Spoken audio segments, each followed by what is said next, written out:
BPSC द्वारा चल रहे शिक्षक भर्ती परीक्षा के दूसरे चरण में शामिल अभ्यर्थियों के लिए राहत भरी खबर आई है।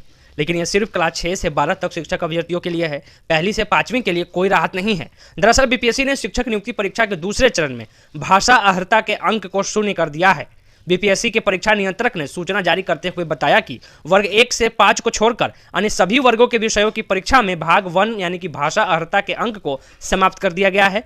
इसके साथ ही एनआईओएस से डिलीट करने वाले अभ्यर्थी जिन्होंने बीएड कर रखी है उनके लिए भी बड़ी सूचना जारी हुई है। वर्ग 6ठी से 12वीं तक क्वालिफाइंग में हिंदी और अंग्रेजी मिलाकर 9 अंक लाने थे, लेकिन अब इसे खत्म कर दिया गया है। प्रश्न पत्र के पहले खंड के 30 प्रश्नों में 22 प्रश्न हिंदी के और 8 प्रश्न अंग्रेजी के पूछे गए थे। इस खंड में अभ्यर्थियों को 30% अंक लाना अनिवार्य था। इसमें हिंदी और अंग्रेजी दोनों से अलग अलग 30% अंक नहीं लाकर बल्कि 9 अंक यानी कि कुल 30% अंक लाना था, लेकिन अब इसे हटा दिया गया है। अब इस सूचना के बाद केवल वर्ग 1 से 5 के भाग 1 यानी कि भाषा अर्हता के प्राप्तांक को मेरिट लिस्ट में तैयार करने के लिए प्रयोग किया जाएगा।